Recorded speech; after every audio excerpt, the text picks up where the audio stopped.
Hello, it's Monday and it's time for another tangent. Today I want to talk to you about fear and entertaining fear. Fear likes to show up at my parties quite a bit.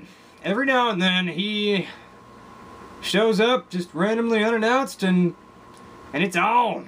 When fear shows up, he tends to bring buddies with him. And those buddies actually look a lot like him. But they kind of manifest in different ways. Generally, when fear shows up, he brings doubt with him. He brings anger. Sometimes he can bring frustration. Sometimes he'll bring sadness.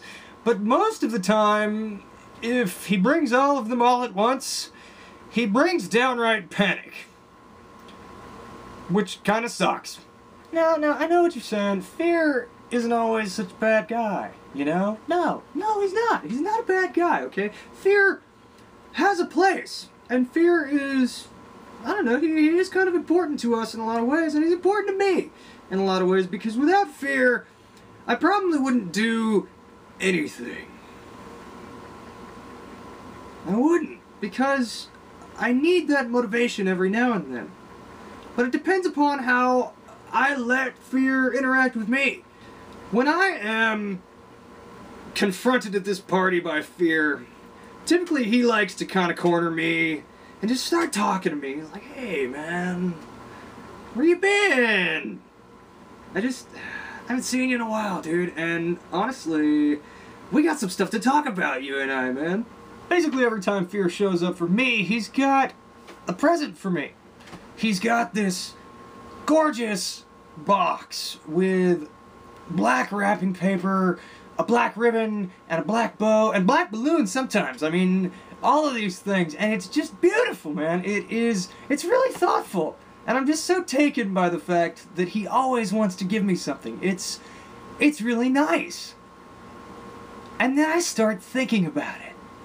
Now, typically that kind of pisses fear off, because he feels offended, you know? He's just like, dude, I just gave you this, and now you're wondering why I gave it to you? What is wrong with you, man? There's no reason that you should worry about that. There's no reason for me to give this to you. I just want to give it to you, man. I just want to give it to you. And so that just kind of appeases me, you know? I'm just like, alright, man, that's cool, right on. I probably deserve it. I do deserve this present because you gave it to me, right? Makes sense. Now, once I accept this gift, it is on. All of a sudden, I have a full-on, all expenses-paid, bullet train style ride to Screwedville. The accommodations on this train suck.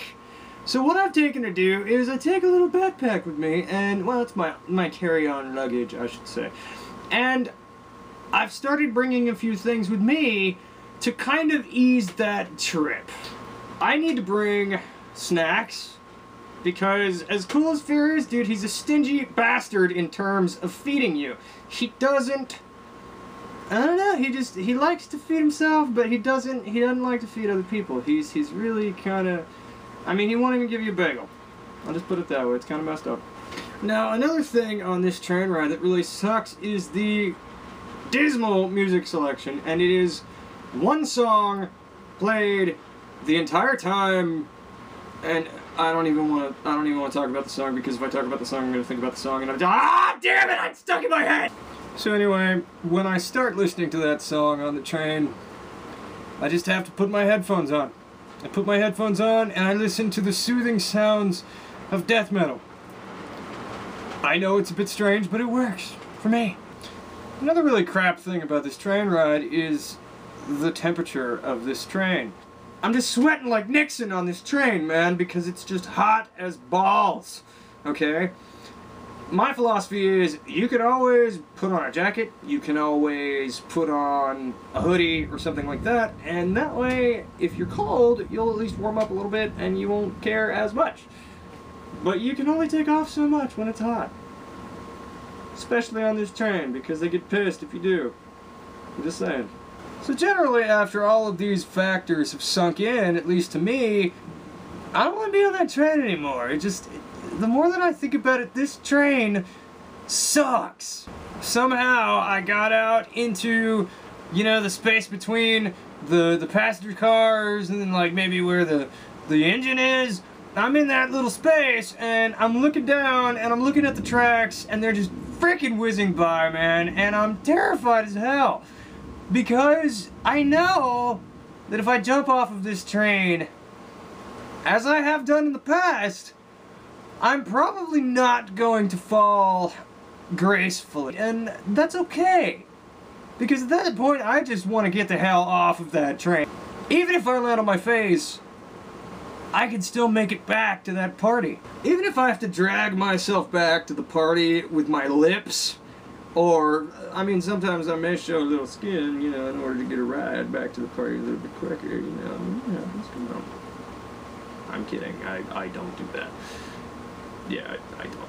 So, when I get back to that party, what I tend to do, if I've gotten to this point, I look fear in the eye and I say, dude, thanks but no thanks. Because I've called the cops on this guy so many times, dude. I have, and every single time they come pick his ass up and he's right back at the party, like almost immediately.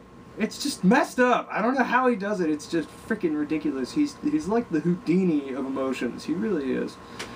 So what I do is I set up Fear with his buddies in a nice little corner of the party, and he can get as rowdy as he wants over there. And that way he doesn't piss off all the other guests at the party. That way he doesn't bother me so much. But whenever I want to go and hang out with Fear, what I like to do now is I like to play cards with Fear. I like to play blackjack with Fear because I realized that Fear is a horrible blackjack dealer. He is, dude. He sucks so much at it. I mean, it's funny because he thinks he's just amazing at it, but he's not. Shut up, phone.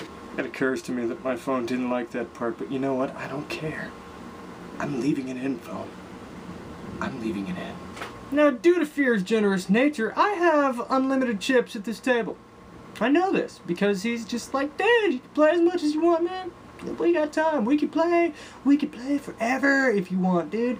Absolutely, because I love this game. I love this game, and I love you, man. I really do. We should play some cards. And so I'm just like, alright, let's play some cards. But the thing is, I realized something. I realized that Fear is really bad at reading me. So bad, in fact, that he's cocky about it. He's arrogant about it. He knows that he's gonna beat me. Shut up, phone. But I also know that I can win always if I just play the hand that I'm dealt. Thank you for watching Tangent. I'll see you later.